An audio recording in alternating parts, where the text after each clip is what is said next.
로마서 9장 1절에서 끝절까지 읽어야 되는데요. 다시 1절 읽겠습니다.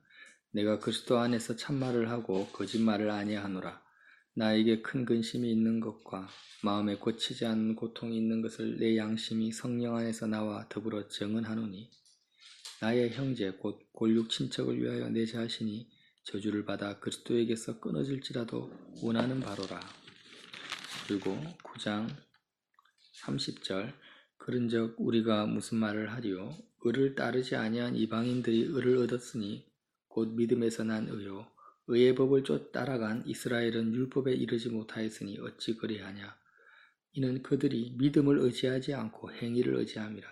부딪힐 돌에 부딪혔느니라. 기록된 바 보라 내가 걸림돌과 거치는 바위를 시온에 두노니 그를 믿는 자는 부끄러움을 당하지 아니하리라 함과 같으니라. 아멘.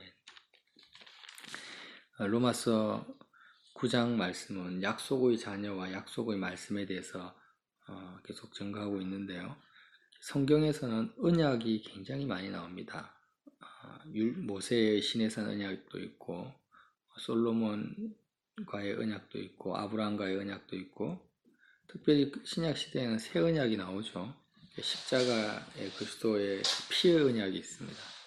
그래서 이 성경 전체를 관통하는 그 약속, 하나님과의 언약의 본질이 무엇인지를 9장에서 말씀하고 있는 거예요. 그래서 로마서 9장에는 바울이 정말 예수님 안에서 참말을 하고 거짓말을 아니하는데 그 참말이 뭐냐면 바울의 마음속에는 너무나 큰 근심이 있었어요. 마음에 그치지 않는 고통이 있었습니다. 항상 기뻐하라고 말한 그 바울의 사도의 마음속에 어떤 근심이 있었느냐?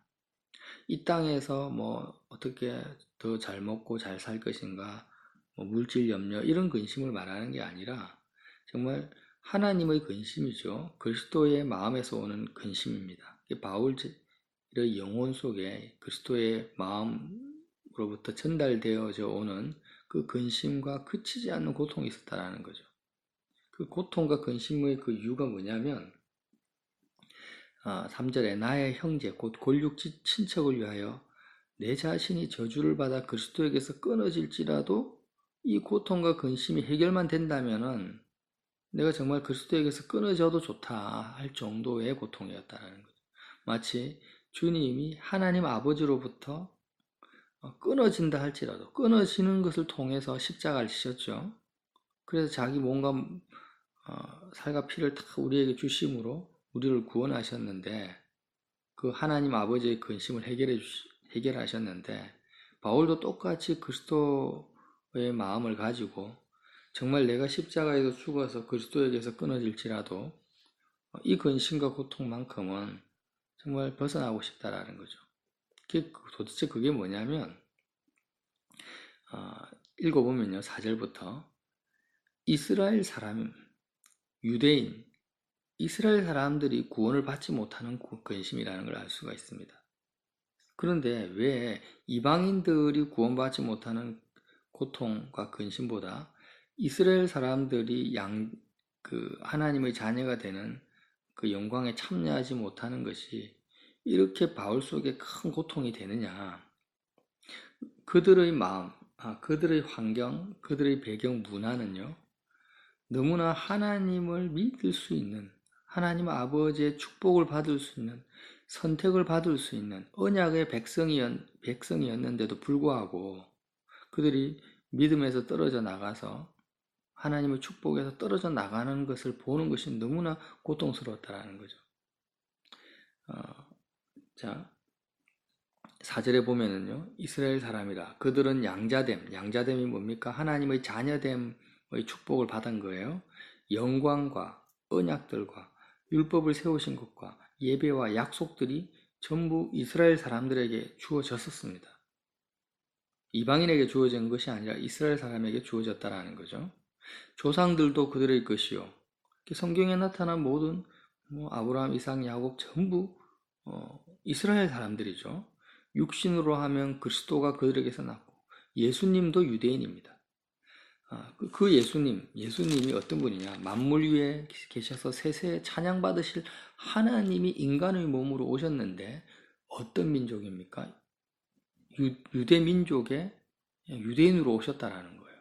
그리고 예수님의 그 12제자가 전부 다 유대인이지 않습니까? 유대인을 통해서 복음이 전거되었습니다. 그리고 십자가에서 예수님이 이스라엘 땅에서 못 박히셨고 부활하시고 승천하신 땅이 이스라엘입니다. 그럼에도 불구하고 절대 다수의 이스라엘 사람들, 유대인들이 예수님을 믿지 않고 전부 구원에서 떨어져 나가는 모습을 바울이 그 현장을 목격하고 있다는 거예요. 그 현장을 목격하면서 바울 속에 큰 고통과 아픔이 밀려오는 것입니다. 그래서 이런 현실들이 너무나 안타까운 거죠. 안타까운 현실인데 이 현실이 유대인이나 이스라엘에게만 있는 것이 아니라는 거예요. 어디에 있냐면 시온에 있다라는 시온. 모든 시온이라는 것은 하나님의 부름받은 하나님의 자녀들의 모임이지 않습니까? 그래서 이제 로마서 9장에 보면은 9장 33절에 마지막에 뭐라고 합니까? 기록된 바 보라 내가 걸림돌과 거치는 바위를 시온에 두노니 그를 믿는 자는 부끄러움을 당하지 아니하리라.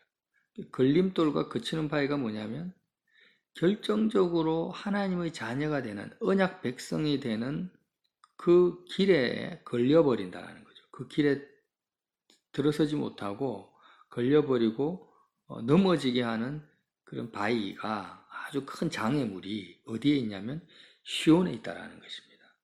하나님을 믿는 그 과정 길에 있다라는 거예요.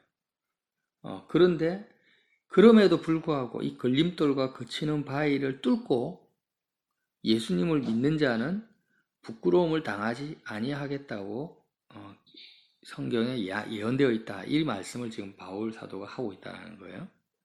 그래서 결국에는 이방인들은 의를 얻고 그리스도의 의를 소유하게 되고 의의 법을 따라간 하나님의 의를 나타내는 그 율법을 따라간 이스라엘은 율법이 추구하는 그 목적지에 이르지 못하였으니 31절에요. 어째서 이런 일이 발생됐냐라는 거죠. 어째서 유대인들은 그리스도의 의를 얻지 못하고 이방인들은 믿음에서 난 의를 얻었냐라는 거예요. 30절에 어찌 그리하냐. 이는 그들이 믿음을 의지하지 않고 행위를 의지하기 때문이라는 거죠. 행위. 그래서 결국에는 걸림돌, 이 부딪히는 돌에 부딪혀서 모든 조건, 영적인 조건, 문화적인 조건, 인간적인 조건, 지연적인 조건을 다 갖췄는데도 불구하고 이 부딪힐 돌, 이 걸림돌이 뭐냐? 믿음을 의지하지 않고 행위를 의지하는 이 걸림돌에 부딪혀서 결국에는 언약 백성에서 떨어져 버려버려요. 이 좁은 길이 이렇다는 것입니다. 그래서 이제 오늘 정말 우리가 알아야 될 것은 뭐냐면 도대체 이 언약에 참여한다라는 게 뭐냐? 약속의 자녀가 된다라는 것이 뭐냐라는 거예요. 로마서 9장에 보면은 아브라함의 씨가 육신의 자녀가 아브라함의 씨가 아니고 약속의 자녀가 진짜 아브라함의 자손이다라는 것을 계속 말씀하고 있습니다. 그래서 6절에도 보면요. 이스라엘에게서 난 그들, 야곱이죠. 그들이 다 이스라엘이 아니고 아브라함의 씨가 다 그녀의 자녀가 아니다. 왜냐? 이삭은 약속의 자녀죠. 하나님이 약속하시고 예정하신 자녀라는 거죠. 그래서 이삭으로부터 난 자야 내 씨라 불리리라 이렇게 아브라함에게 하신 말씀 자체가 뭐냐면 단지 이삭이 사라의 몸에서 났다, 아브라함의 친자식이다 이런 개념이 아니라 하나님이 예정하시고 말씀하신 약속의 자녀라는 의미를 가지고 있다는 거죠. 그래서 육신의 자녀가 하나님의 자녀가 아니고 오직 약속의 자녀가 씨로 여김을 받는다. 약속이라는 것은 뭡니까? 하나님 안에서 예정되어지고 하나님이 주권적으로 선택해서 부르신 사람을 말하는 거예요. 그게 혈연도 아니고 지연도 아니고 종족도 아니고 그냥 하나님의 주권에 의해서 내가 너를 사랑하고 너를 택했다. 이렇게 하나님께서 주권적으로 선택한 사람이 약속의 자녀인데 그 약속의 자녀는 어떤 사람이냐? 믿음으로, 행위가 아니라 믿음으로 의롭다함을 받는 거예요. 하나님의 그 은혜의, 언약의 약속에 참여하는 사람이 약속의 자녀라는 거예요. 그러니까 이제 성경 전체는 구약은 옛 언약이고 신약은 새 언약이잖아요. 약속을 말합니다. 성경 전체는 약속입니다. 약속. 약속의 자녀가 되는 그 길이 여기에 있는 거예요. 그럼 도대체 하나님의 그 언약 약속 같은 말인데요. 언약에 참여한다라는 의미가 뭐냐라는 거예요. 걸리는 돌 거치는 바위, 걸림돌과 거치는 바위를 그 행위를 의지하지 않고 믿음으로 하나 예수의 의에 참여한다는 이 약속의 자녀가 되는 결정적인 그 사건이 뭐냐라는 거예요. 이 포인트를 지금 바울이 9장에서 짚고 있다라는 거예요. 약속의 자녀 한마디로 말하면 이런 거예요. 지금 유대인들은 율법도 알죠. 모든 것이 유대인들을 통해서 다 왔습니다. 성경 역사 전체가 유대인들을 통해 흘러왔어요. 예수님도 눈으로 보았고 예수님의 이적과 기적을 직접 현장에 있었고 유대인 된 예수 그리스도의 제자들을 통해서 복음을 들었는데도 불구하고 이 한 가지 약속에 참여를 못했습니다. 이 한 가지, 딱 한 가지예요. 십자가 사건이 오늘을 사는 나의 사건이 되지 않았다라는 거예요. 십자가 사건이라는 것은 예수님이 십자가에서 다른 사람이 아니라 바로 나를 대신해서 십자가에서 제물이 되셨어요. 하나님의 진노와 저주를 대신 받으신 제물이 되셨다라는 거예요. 예수님의 십자가 사건은 구약에 나타난 모든 제사의 완성인데 약속의 완성이라는 것입니다. 언약의 성취가 어디에 있습니까? 성경 전체의 언약의 성취가 십자가에서 완성되어지는 거예요. 예수님이 그래서 다 이루었다라고 말씀하시잖아요. 그런데 다른 것은 다 배웠어요. 다 알았어요. 인정해요. 하나님을 경외하고 찬송합니다. 우상 숭배하지 않습니다. 겉으로 드러난 우상을. 기도 생활 열심히 합니다. 믿는 집안입니다. 지금으로 말하면 21세기 한국으로 말하면 뭐 5대 때 10대째 믿는 집안이에요. 근데 유대인들은 뭐 5대째 10대째하고 비교가 안 되는 거예요. 2000년 전에 4000년 전에 믿는 집안인 유대인들이라는 거예요. 그런데도 불구하고 구원을 받지 못하고 구원에서 떨어져 나가는 것은 그 포인트가 어디 있느냐? 예수 그리스도의 십자가 사건이, 자, 이게 되게 중요합니다. 예수님의 십자가 사건이 오늘을 사는 나의 사건으로 받아들이지 않는다라는 거예요.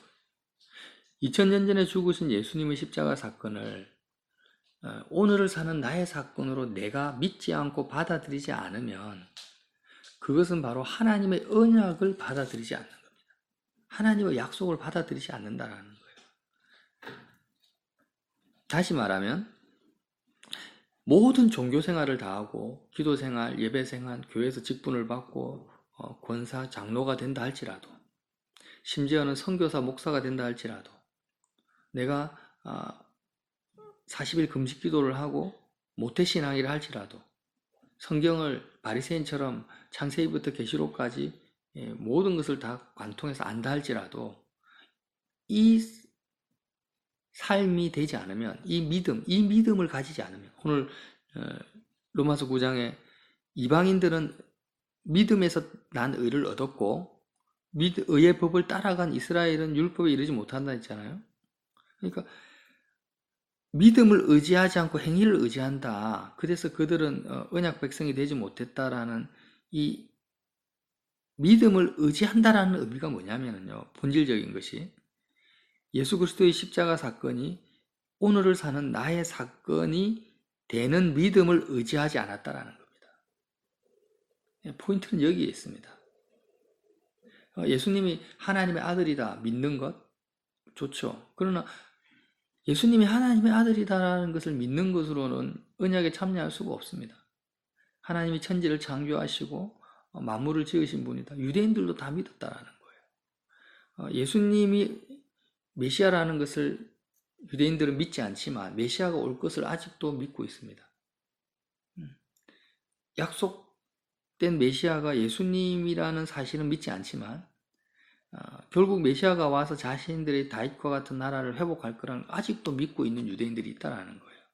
그러니까 결국에는 율법을 알고 깨닫고 모든 것을 다 알고 모든 신앙 행위가 다 있다 할지라도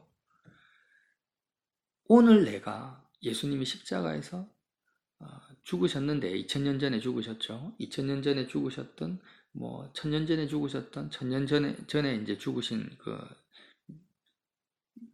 성도들은 1000년 전에 죽으셨다고 생각할 거 아닙니까? 그게 시간과 공간을 초월해서 예수님이 십자가에서 죽으셨는데 그 그리스도의 죽음이 지금 나의 죽음이다. 내가 이 땅에서 내가 죽은 거다. 예수님이 죽었는데 바로 내가 죽은 거다. 왜? 예수님이 나를 대신해서 죽었으니까. 그렇게 내 마음으로 그리스도의 죽음을 나의 죽음으로 믿는 믿음을 의지하는 것입니다. 그리스도의 부활을 나의 부활로 믿는 그 믿음을 그 모든 성경 전체의 약속을 누구의 약속으로요? 나의 약속으로, 나의 언약으로, 하나님과 나 사이의 언약이라는 거예요. 하나님과 나 사이의 약속이라는 거예요. 그 약속이 뭡니까? 십자가에서 그리스도를 내가 너를 위해서 죽이겠다. 독생자 예수를 이 땅에 보내서 예수를 내가 십자가에서 죽이겠다. 나의 저주와 심판을 그의 육체에 다 담당시키겠다. 그런데 그 그리스도의 죽음이 너의 죽음이다. 너가 세상에서 죽은 것이다. 너가 세상에 대해 죽은 것이고 너가 죄에 대해서 죽은 것이라는 거죠. 그래서 그 그리스도의 죽음을 통해서 내가 이제는 세상과 상관이 없어지고 죄와 상관이 없어지고 온전히 하나님의 백성이 되고 소유가 되었다라는 것을 믿으라는 것입니다. 이게 약속을 믿는 믿음이라는 거예요. 성경 전체를 관통한다 할지라도 다 안다 할지라도 이 믿음을 가지지 못하면은 그 아브라함의 자손이 아니라는 것입니다. 그 아브라함의 씨가 아니라는 거예요. 근데 다 또 이것도 믿는다고 합니다. 많은 그리스도인들이 이 언약을 믿는다라고 해요. 근데 정말 믿는다면은 어떻게 되겠습니까? 내 마음에는 세상이 없어져 버리는 거예요. 세상은 온데간데 없고 요한계시록에 나오는 그 사건이 오늘 나의 사건으로 바뀌어버린다라는 거예요. 정말 십자가 사건을 믿는다면. 요한계시록에 어떤 내용이 나옵니까? 하늘과 땅이 순식간에 다 사라져버리죠.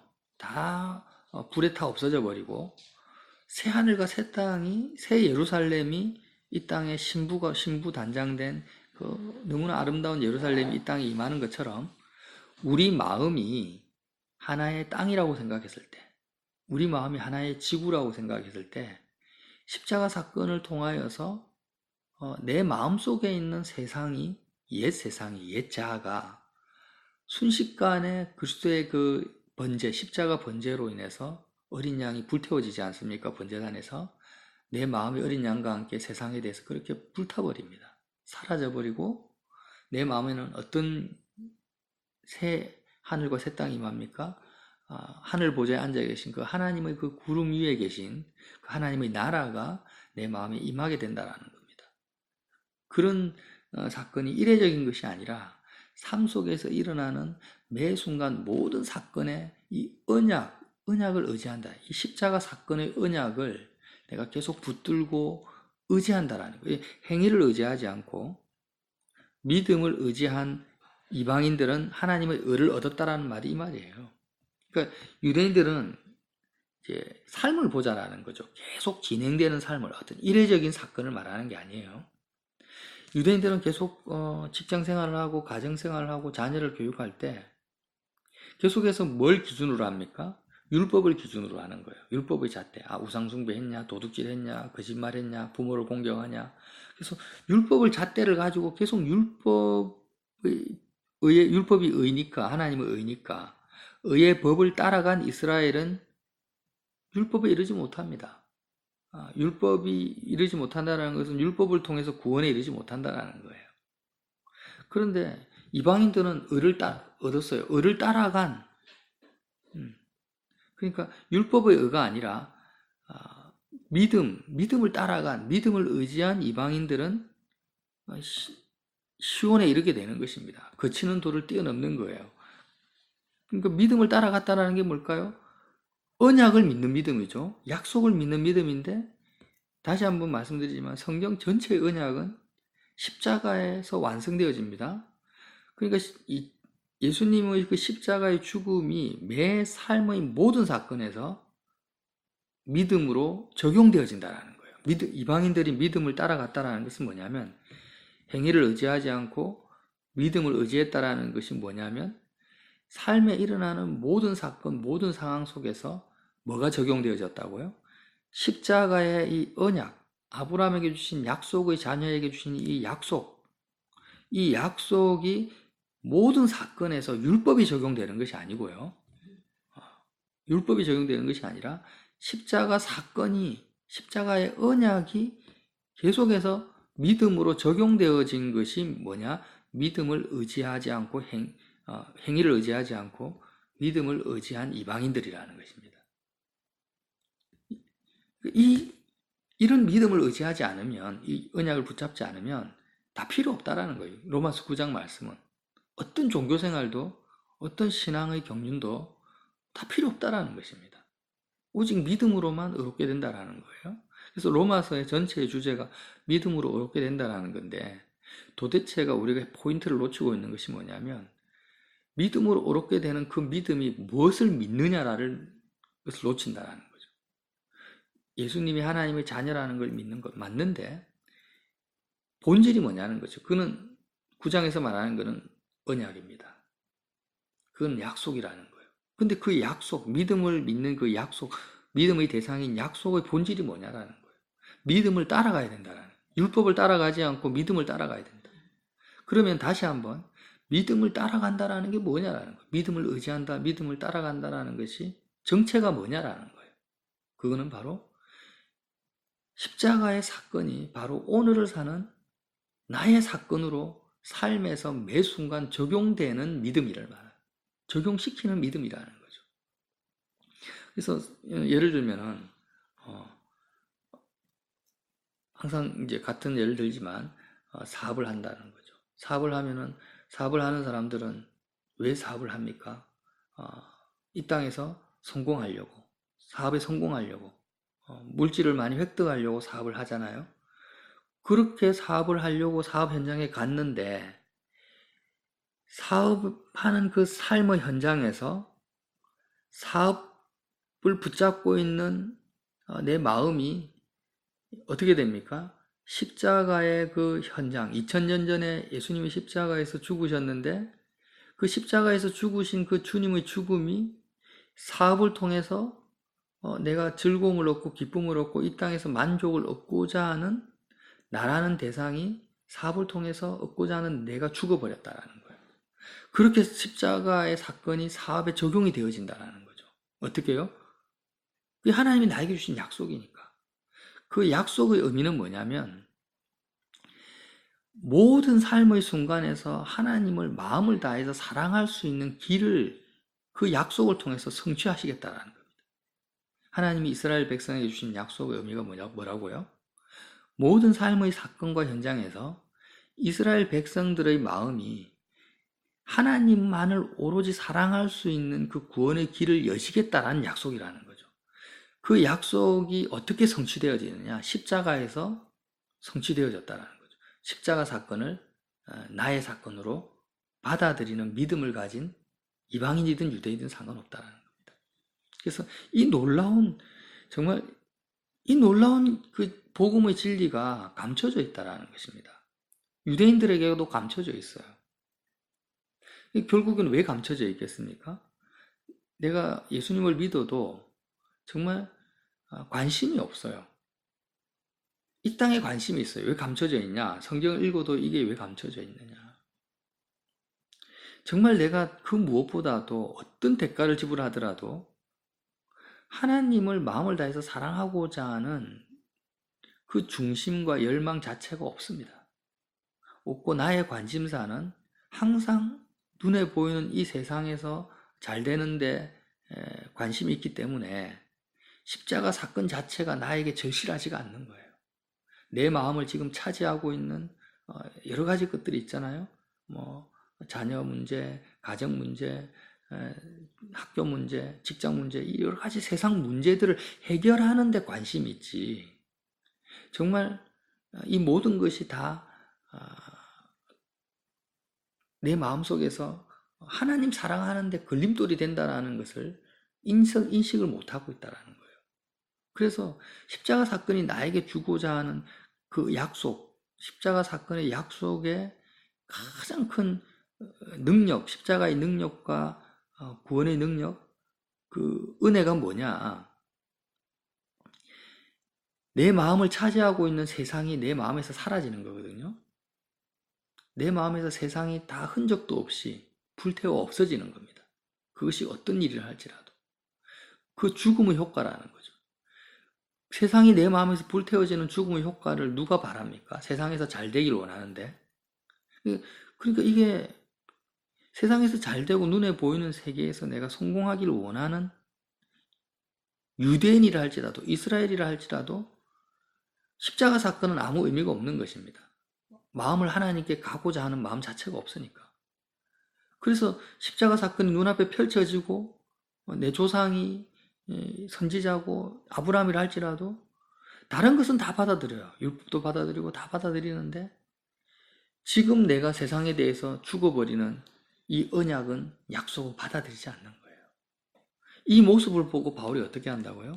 끊이지 않는 고통이 있고 큰 근심이 있다. 마음에 그치지 않는 고통과 정말 예수님으로부터 끊어질지라도 내가 정말 안타까워서 미치겠다라는 것입니다. 지금 한국 교회도 마찬가지죠. 3대, 4대, 5대째 예수님을 믿는 집안의 자녀들 교회를 다닙니다. 직분자입니다. 정말 교회에서 충성봉사를 평생을 해왔습니다. 그런데 한 가지를 안 하는 거예요. 한 가지를. 그가 삶의 현장에서 세상에 대해서 죽지를 않는 겁니다. 십자가에서 죽은 그 십자가 사건이 오늘을 사는 그의 사건이 되지 않는 거예요.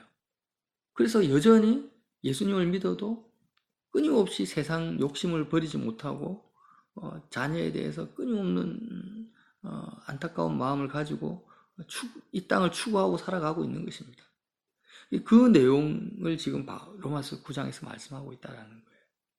그래서 정말 우리가 십자가 생활하라는 이 내용이요, 이 말씀이 얼마나 본질적인 복음 핵심인지 몰라요.